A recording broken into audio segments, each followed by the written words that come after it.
Genta menarik sekali melihat ekspektasi pasar terhadap September nanti begitu. Iya. Di saat yang sama di dalam negeri kita juga menunggu kebijakan moneter Bank Indonesia di esok hari. Betul. Ekspektasi Anda seperti apa? Jadi kalau kita lihat sendiri untuk BI besok masih menahan suku bunganya karena masih mirroring terhadap the Fed.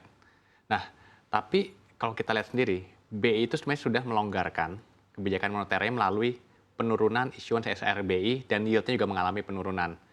Jadi kalau kita lihat secara likuiditas, seharusnya BI itu lebih easing posisinya. Dan untuk arah kebijakan BI berikutnya tentu akan melihat dari kebijakan The Fed seperti apa. Baik, artinya menurut Anda untuk kebijakan kali ini juga masih akan tetap dipertahankan? Betul, untuk bulan Agustus kita masih cukup yakin BI masih menahan suku bunganya di level seperti saat ini ya. Baik, tapi kalau kita lihat sebenarnya rupiah hari ini kan sudah di Betul. 15.400. Ini merupakan sebuah prestasi dan juga berada di target yang sempat disampaikan Bank Indonesia sebelumnya. Apakah ada ruang bagi Bank Indonesia mungkin untuk melakukan pemangkasan lebih dulu sebelum The Fed? Apalagi juga sudah cukup kencang kemungkinan akan dilakukan pemangkasan di bulan September nanti. Kalau kita melihatnya, BI itu mungkin akan menggunakan SRBI dahulu, easingnya.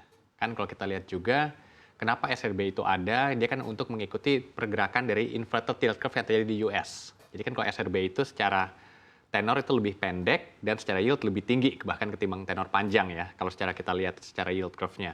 Nah, ketika yield curve dari The Fed itu mulai, US Treasury itu sudah mulai kembali normal, BI itu mulai menurunkan SRBI-nya, baik itu yield maupun issuance-nya. Kita melihat langkah awal BI adalah seperti itu untuk kebijakan moneter.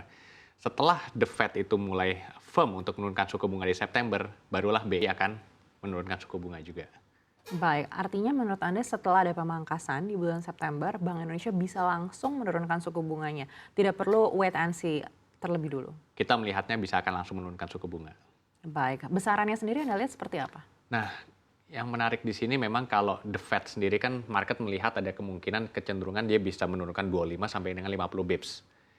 Jadi kalau The Fed-nya menurunkan 25 bips, kita juga melihat BI mungkin menurunkan juga 25 bips. Jadi mirroring untuk pergerakan dari BI dengan The Fed. Baik, dan apakah ada potensi mungkin untuk melakukan pemangkasan lebih agresif di tahun ini untuk Bank Indonesia? Kita melihat jika memang The Fed, di mana kan konsensus memperkirakan The Fed itu bisa menurunkan 75 hingga 100 basis ya di tahun ini ya. Memang cukup agresif kita lihat market ini melihat. Jika memang ternyata The Fed itu bisa menurunkan level seperti itu, mungkin BI juga bisa mengikuti di level 75 sampai dengan 100 basis. Nah, memang kalau dari guidance The Fed sendiri kan mereka melihat penurunan di 2024 itu mungkin hanya sekali ya, 25 basis, dan di 2025 itu total sekitar 100 basis. Balik lagi antara The Fed dan market consensus memang ada gap nih saat ini ya, di mana kalau The Fed itu mungkin lebih konservatif, sementara dari market consensus cukup agresif. Nah, kita melihat kalau melihat data-data sekarang, memang ada kecenderungan akan ketemu di tengah-tengah antara The Fed dan market consensus. Kalau misalnya market consensus 100 basis, The Fed itu 25 basis, mungkin kita bisa ketemu di sekitar 50 basis atau 75 basis. Dan BI cenderung mirroring terhadap pergerakan The Fed. Baik, tapi kalau melihat data-data di Amerika Serikat, begitu Iya. data inflasi, juga non-farm payroll gitu, Anda sendiri menilai seperti apa kemungkinan pemangkasan di tahun ini? Apakah mungkin bisa lebih dari 25 basis point? Kita melihat ada ruang untuk The Fed menurunkan lebih dari 25 basis point. Nah, tapi pertanyaannya adalah apakah benar-benar Amerika itu masuk resesi? Mungkin di berita sebelumnya kan sudah dibahas juga ya. Kita cukup setuju ya, bahwa probabilitas untuk AS masuk resesi itu cukup rendah. Ada yang melihat bahwa data tenaga kerja AS itu memang melemah. Kita setuju. Tapi itu lebih sifatnya normalize. Bukan dalam artian terjadi suatu krisis. Normalize karena data tenaga kerja sebelumnya itu sangat-sangat ketat ya. Nah, tapi kalau kita lihat untuk data-data selain tenaga kerja seperti data penjualan retail, data GDP, itu cenderung masih menunjukkan penguatan. Jadi kita masih melihat terjadi soft landing skenario di US itu sendiri. Nah, data inflasi sudah sesuai target The Fed, dan kita juga bisa melihat dengan penurunan data tenaga kerja dan penurunan data inflasi, ruang untuk The Fed menurunkan lebih dari 25 basis itu sangat terbuka di tahun ini. Baik, tapi apakah ada kemungkinan resesi ini justru akan terjadi di akhir 2024? Kita melihatnya tidak. Kenapa? Pertama, selain karena ini sifatnya hanya normalize, kalau kita lihat juga sebenarnya ketika di tahun pemilu US itu saya juga bisa membangkitkan ekonomi ya. Pasti kan ada tujuan dari incumbent itu juga ingin menjaga pertumbuhan ekonomi. Ketika nanti juga ada yang baru terpilih maupun incumbent itu yang maju itu menang, pasti juga akan menjaga ekonomi juga. Nah, di sini kalau kita lihat dengan arah The Fed menurunkan suku bunga, seharusnya positif untuk ekonomi US ke depannya, bukan menaikkan suku bunga ya. Jadi dengan kata lain, dengan kondisi fiskal yang suportif, kondisi moneter yang suportif, seharusnya untuk terjadinya hard recession itu bisa dicegah. Baik, tapi Anda sendiri menilai seperti apa sih psikologis investor global saat ini melihat US election di November nanti? Ada kemungkinan juga Donald Trump akan kembali menduduki tahta, begitu kan? Dan juga di dalam negeri sendiri kita tahu akan ada transisi pemerintahan di Oktober. Nah, memang kalau kita sempat bahas ya, kita dalam diskusi di internal dan dengan beberapa pihak juga, memang ketidakpastian ketika Donald Trump itu menang pasti akan lebih tinggi ya. Kita berkaca pada di tahun-tahun ketika 2016 dia terpilih, sebenarnya bukan ketidakpastian ekonomi ketika masa beliau menjabat di US, tapi ketidakpastian kebijakan ekonomi. Karena bisa bilang cukup dinamik ya kebijakan ekonomi dari Donald Trump.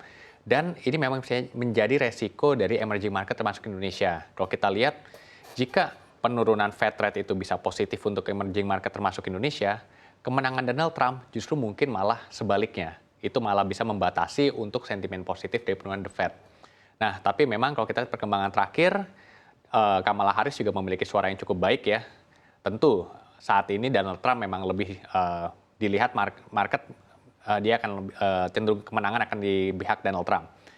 Dan kita juga harus memprice in bagaimana jika Donald Trump itu menang dan dampaknya terhadap Indonesia. Which is kalau menurut kita slightly negatif lah ketika Donald Trump itu terpilih. Positif untuk US, tapi mungkin emerging market tidak.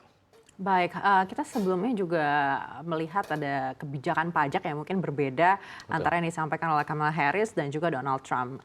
Seperti apa preferensi pasar saat ini melihat perbedaan tersebut? Ya, jadi memang kalau kita lihat dari dulu kan terjadi perbedaan antara Demokrat dan mungkin Republik ya, di mana keberpihakannya agak berbeda ya. Ketika Demokrat itu pasti akan lebih mengarah yang middle low, sementara kalau yang dari Republik pasti akan lebih ke high end. Kalau kita lihat memang berkaca pada kebijakan Donald Trump sebelumnya ya, yang dia lebih supply side ekonomi fokusnya ketika dia menurunkan tax untuk pajak orang kaya, corporate income tax, dan mungkin menaikkan pajak individual, itu rupanya cukup works ketika justru pendapatan dari Treasury Department itu mengalami tertinggi ketika masa Donald Trump pada saat itu ya. Nah, di sini market kita melihatnya adalah di satu sisi mungkin untuk US dengan kebijakan tersebut itu positif. Tapi kembali lagi, untuk emerging market ini seperti ada crowding out ini menuju ke US untuk dana-dananya. Itu yang bisa menjadi resiko dari emerging market. Baik, apakah ini artinya inflow ke Indonesia ini justru akan terganggu apabila ada kebijakan pajak hingga 28% ini? Tentu. Yang pasti adalah ketika let's say Donald Trump itu menang, itu saja kemungkinan akan menyedot flow dari emerging market ke US. Itu sudah menjadi resiko. Apalagi dengan Donald Trump itu bisa memiliki kebijakan ekonomi yang bisa bilang dynamic. Itu yang bisa menjadi salah satu ketidakpastian, di mana itu kurang disukai oleh pasar.